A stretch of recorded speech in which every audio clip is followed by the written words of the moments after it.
Assalamualaikum warahmatullahi wabarakatuh. Selamat pagi, kembali lagi bersama saya Ayunda Esa Maharani.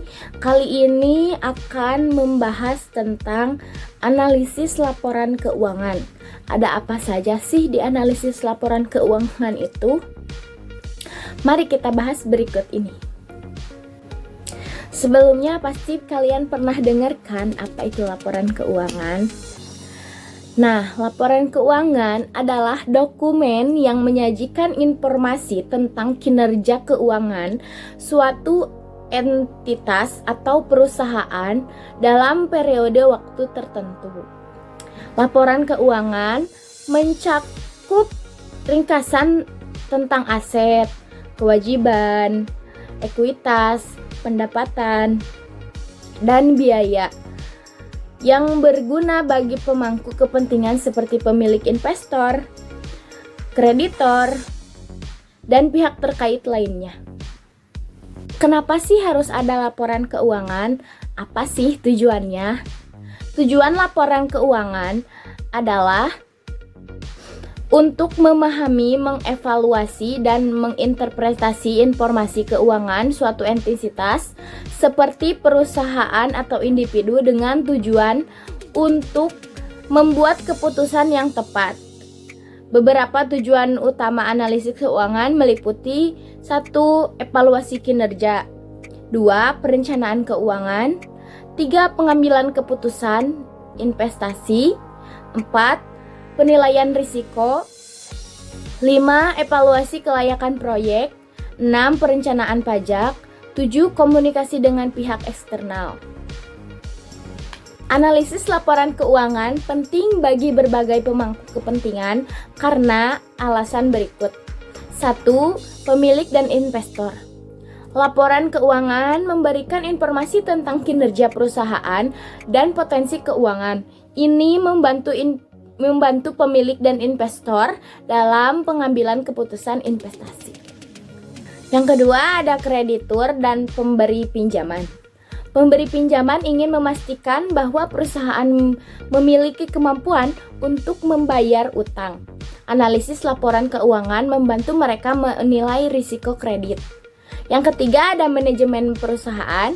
Manajer perusahaan menggunakan laporan keuangan untuk mengevaluasi kinerja keuangan, mengidentifikasi masalah, dan merencanakan strategi bisnis. Yang keempat, ada karyawan. Yang kelima, ada pemerintah dan regulator. Yang keenam, ada masyarakat. Masyarakat ingin tahu tentang kontribusi perusahaan terhadap ekonomi dan lingkungan. Laporan keuangan dapat memberikan wawasan tentang hal ini. Dengan demikian, analisis laporan keuangan membantu memenuhi kebutuhan informasi dari berbagai pihak yang memiliki kepentingan dalam perusahaan dan membantu menjaga transparansi dan akuntabilitas dalam operasi bisnis.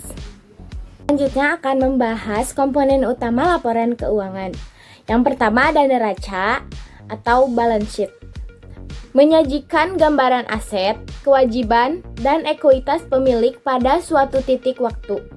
Ini mencakup aktiva seperti kas, piutang, dan aset tetap, serta kewajiban seperti hutang dan ekuitas pemilik. Kedua ada laporan laba rugi, income statement. Menunjukkan pendapat, biaya, laba, dan rugi selama periode waktu tertentu. Ini mencakup penjualan, beban operasional, laba kotor, dan laba bersih. Yang ketiga ada laporan arus kas, cash flow statement. Menyajikan perubahan dalam arus kas perusahaan selama periode tertentu. Ini terbagi menjadi 3 bagian. Arus kas dari aktivitas operasional, arus kas dari aktivitas investasi, dan arus kas dari aktivitas pendanaan. Terakhir ada laporan perubahan ekuitas. Ini menyajikan perubahan dalam ekuitas pemilik selama periode waktu tertentu. Ini mencakup kontribusi pemilik, laba rugi yang ditahan, dan perubahan lain dalam ekuitas. Semua komponen ini membantu pemangku kepentingan untuk memahami kesehatan finansial dan kinerja suatu entitas.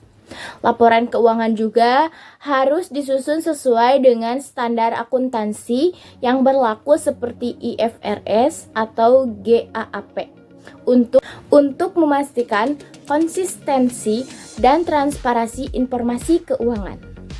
Selanjutnya ada metode analisis laporan keuangan. Pertama ada analisis vertikal. Metode ini melibatkan perbandingan komponen laporan keuangan dalam suatu periode tertentu. Contohnya, mengukur persentase pendapatan bersih terhadap total pendapatan dalam satu tahun tertentu. Yang kedua ada analisis horizontal.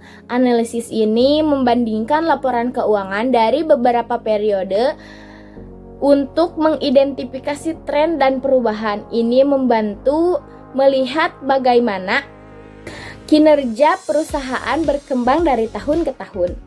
Yang ketiga ada rasio keuangan. Metode ini melibatkan perbandingan berbagai rasio keuangan seperti rasio likuiditas, profitabilitas, dan solvabilitas untuk menilai kesehatan keuangan perusahaan. Yang keempat ada analisis regresi. Analisis regresi, metode ini menggunakan teknik statistik untuk memahami hubungan antara berbagai variabel dalam laporan keuangan, seperti bagaimana penjualan dipengaruhi oleh belanja iklan. Kelima ada analisis DuPont. Ini menggabungkan analisis rasio keuangan dengan model DuPont untuk memahami faktor-faktor yang mempengaruhi profitabilitas perusahaan seperti tingkat margin keuntungan dan perputaran modal. Yang keenam ada analisis komparatif industri. Dalam metode ini, laporan keuangan perusahaan dibandingkan dengan pesaing atau rata-rata industri untuk menilai sejauh mana perusahaan kinerja dibandingkan dengan yang lain. Ketujuh atau yang terakhir ada analisis common size. Laporan keuangan disajikan dalam bentuk persentase dari total aset atau total pendapatan, mempermudah perbandingan antara perusahaan dengan skala yang berbeda. Setiap metode memiliki kegunaan dan tujuan yang berbeda, dan seringkali analisis keuangan menggunakan kombinasi dari beberapa metode ini untuk mendapatkan pemahaman yang lebih lengkap tentang kinerja keuangan perusahaan. Cukup sekian yang bisa saya sampaikan dalam materi kali ini. Mohon maaf apabila ada kata yang tidak berkenan. Wassalamualaikum warahmatullahi wabarakatuh.